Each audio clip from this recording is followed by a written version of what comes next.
성도합시다. 불교 총지종 통리원장 우인 정사입니다. 이렇게 훌륭한 자리에 초청을 해주셔서 감사합니다. 부처님 오신 날이 지나갔습니다.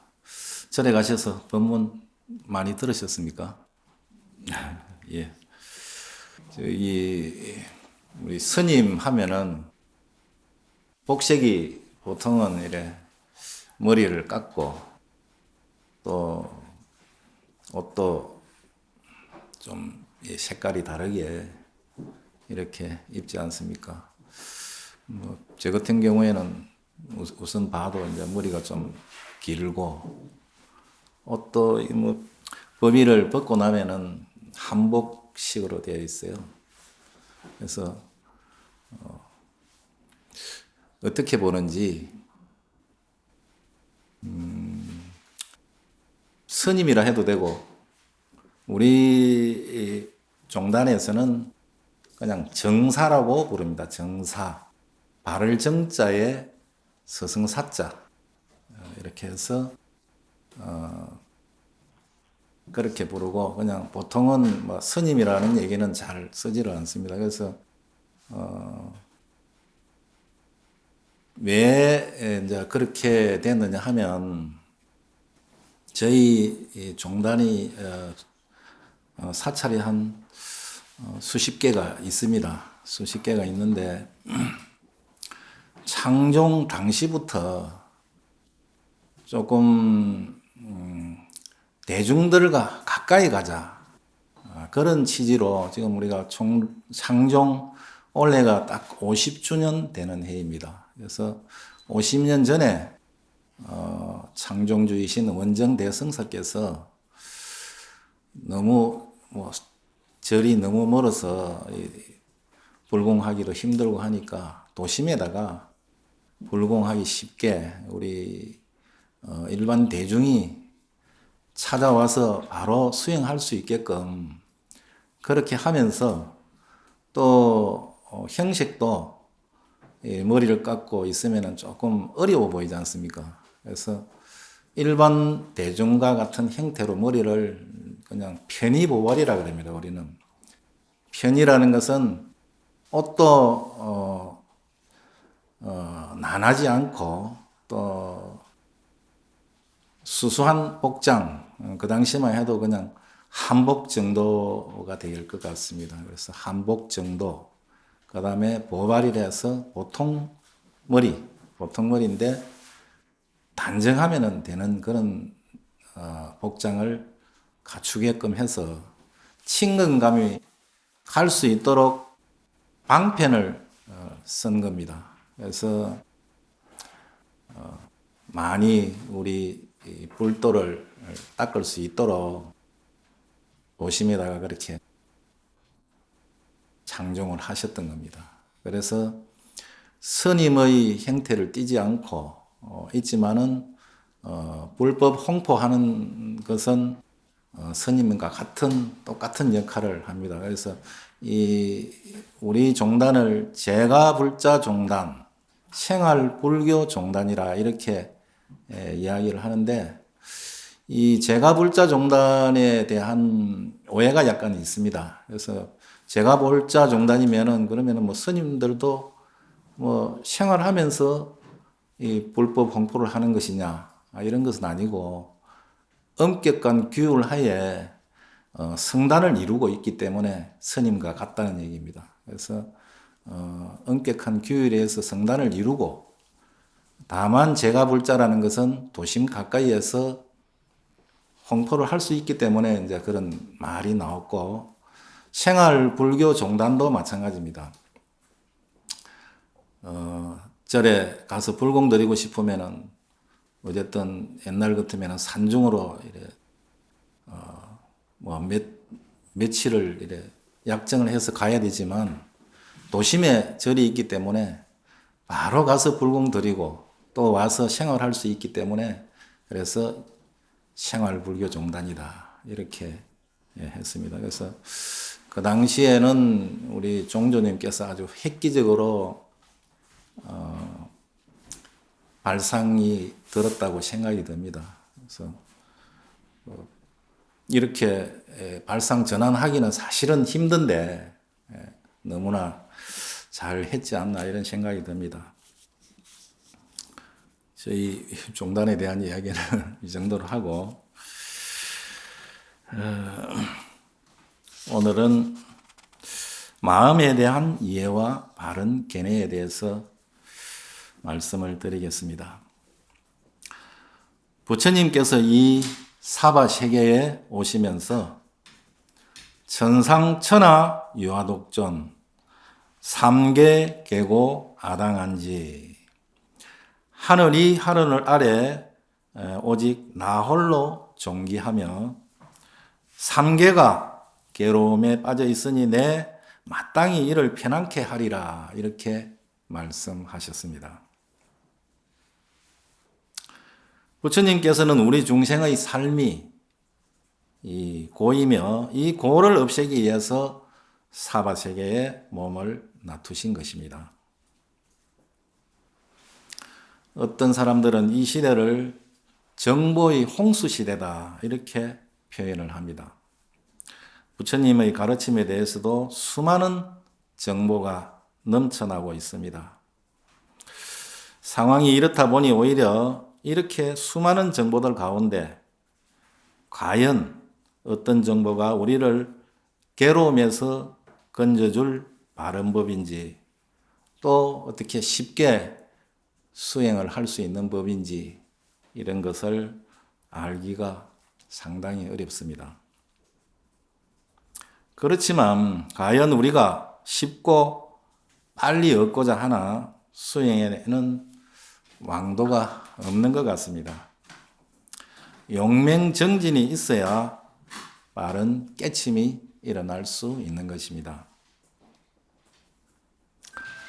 부처님 제세 시에 깔라마인들도 자기 마을을 방문한 부처님께 이렇게 여쭙습니다. 세존이시여, 어떤 사문이 우리 마을을 방문했습니다. 그들은 각자 자기의 주장을 설명하고 칭찬을 합니다. 다른 사람의 주장은 매도하고 욕하고 업신여기며 경멸합니다.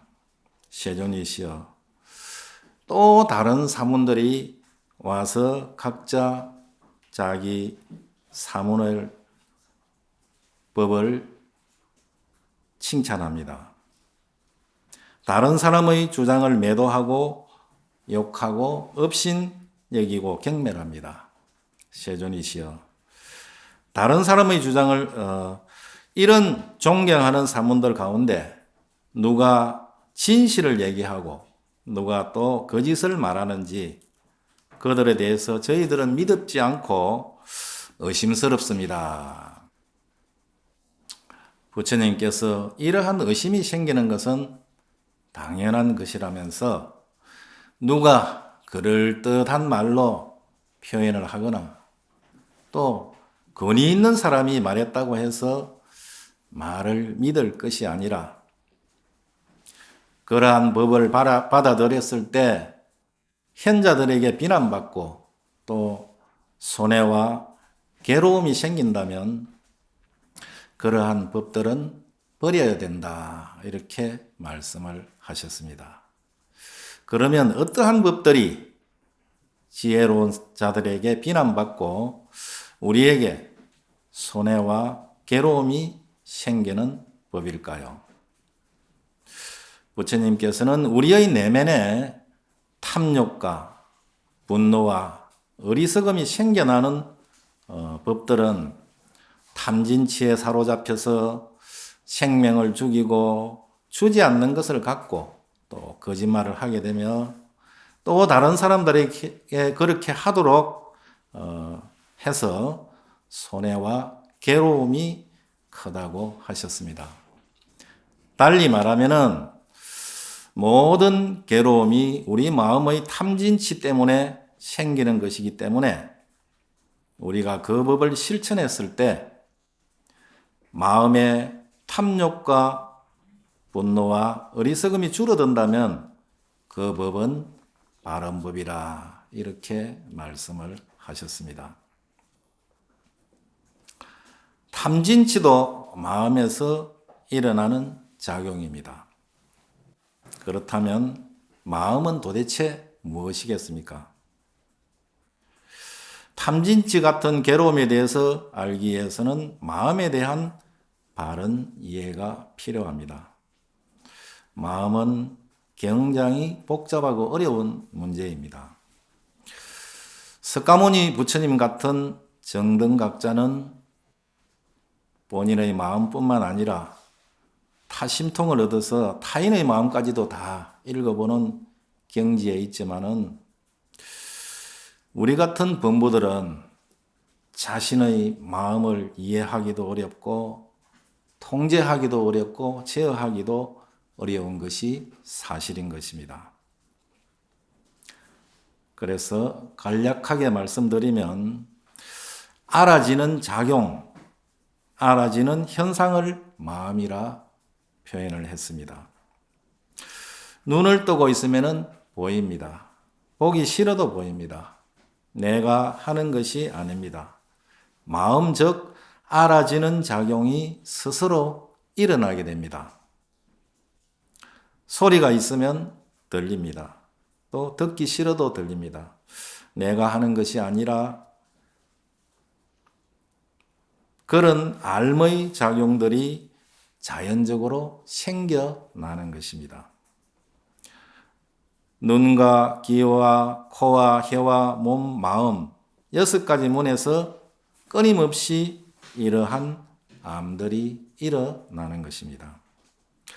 초기 불교에서는 이러한 알의 현상을 무상이다, 고다, 무하다 이렇게 설명했습니다. 6가지 감각기관에서 끊임없이 알미 생겨나고 소멸하는 것을 무상이라고 표현했으며 이러한 알미, 내가 하는 것이 아니라 자연적으로 조건 지어진 대로 생겨나는 것을 무하다 이렇게 표현을 했습니다. 아니비설 신의의 6가지 기관에서 6대상인 색성향 미촉법을 만나면은 암적 마음이 생겨나는데 눈을 뜨면 단순히 대상이 보임과 동시에 그것이 무엇인지 해석하고 곧바로 좋다, 싫다 하는 반응이 일어납니다. 자동적으로 일어나는 것이죠. 이러한 현상을 불교에서는 색수상행식 오온으로 설명합니다. 이것은 물질의 구성요소로서 색은 물질, 수상행식은 정신적인 요소이며 이 오온을 번뇌덩어리로 보기도 합니다. 눈과 형상이 만나면 보인다는 것이 느껴지고 그것이 무엇인지 해석을 하고 좋다, 싫다 등의 반응이 자동적으로 일어납니다. 마음이 어떻게 해석하고 반응할지는 각자의 업에 따라 다르게 일어나는 것입니다. 혐오스러운 것이 보이면 마음이 불편합니다. 비난하는 소리를 듣게 되면 화가 나죠. 싫어하는 냄새를 맡게 되면 피하고 싶습니다. 맛있는 음식을 먹으면 마음이 좋습니다. 우리 마음은 이런 존재입니다. 이렇게 알의 작용, 마음의 작용이 연기적으로 또 조건 지어진 대로 스스로 일어나는 것을 이해한다면 우리는 이러한 암들, 즉 생각, 느낌 같은 오온에 대해서 다 사실로 또는 지혜로 또는 중요한 것으로 받아들이는 것이 맞는지 그것이 문제인 것입니다. 바로 여기서 어떠한 판단을 하느냐? 범부와 지혜로운 사람으로 나뉘어지는 시점인 것입니다. 어리석은 사람은 자신의 생각과 느낌을 다 사실로 전제를 하고 믿습니다. 마음 스스로 만들어낸 환상이라는 것을 이해하지를 못합니다. 지혜론인은 이것을 단지 마음이 만들어낸 허상으로 보고 있는 것입니다. 나라는 존재는 영문에서 끊임없이 생겨나는 알의 일어남입니다. 그러므로 6가지 기관에서 끊임없이 생겨나는 오온이 나의 존재의 실상이라고 보는 것입니다. 영문에서 일어나는 오온에 대한 바른 견해를 반야신경에서 관자재 보살이 오온이 공함을 비추어 보아 고통의 바다를 건너갔다고 했으며, 대일경 주신품에서는 이 마음들을 환상으로, 헛개비로, 물거품같이, 아지랑이같이 보라고 했습니다. 예를 들어서 설명을 했습니다. 어떤 분이 과거에 다른 사람으로부터 큰 상처를 받았습니다. 그래서 시시때때로 그 생각이 일어나고 그 생각이 지워지지 않아서 괴로움을 받고 있습니다. 그래서 전문가에게 상담을 하기로 했습니다. 전문가가 하는 말이, 그러면 상대방의 입장에서 한번 생각해 보면 어떻겠느냐, 이렇게 조언을 줍니다. 그래서 상대방의 입장에서 한번 생각해 봐도 그 마음이 계속 일어나고 괴로움은 꺼지지를 않습니다. 그러던 어느 날 스님 법문을 듣고 깨친 바가 있었습니다. 그 마음이라는 것이 과거 상처받은 일을 자꾸 떠올리는 마음 자체가 아주 자연스러운 일이라는 것을 이해를 했습니다. 그날 이후로 그 생각이 일어나는 것을 없애려고 하지 않고 그냥 생각으로, 번뇌로 알아차림을 했습니다. 그 생각도 다른 생각들처럼 자연스러운 마음의 작용으로 이해를 하니 마음이 편안해졌다고 합니다. 우리 마음은 변하는 존재입니다. 혹자는 내 마음은 절대 변하지 않는다고 생각하지만 그렇지 않습니다. 이렇게 우리 마음은 무상한 존재이고 스스로 작용하는 무아의 존재라는 견해를 바탕으로 우리는 마음을 다스려야 되는 것입니다. 이것이 마음에 대한 바른 견해인 것입니다. 마음을 잘 다스리기 위해서는 자신의 몸과 마음에 대해서 항상 관심을 가지는 노력이 필요합니다. 이것을 삿띠라고 하는데 우리말로는 정념, 또 알아차림, 마음 챙김으로 말을 합니다. 마음에서 어떤 느낌과 생각이 일어나는지 모르면서 어떻게 그것에 대해서 지혜를 발휘할 수 있겠습니까?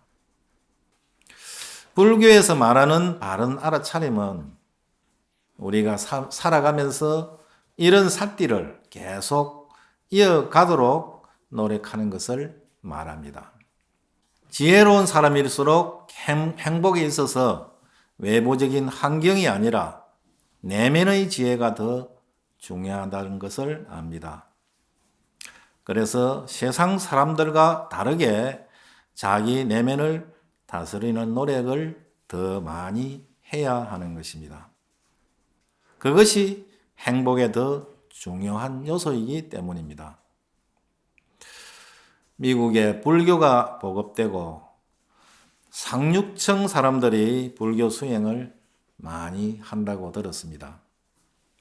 상류층 사람들이라면 외부적인 요건을 다 갖추고 있는 사람들일 것입니다.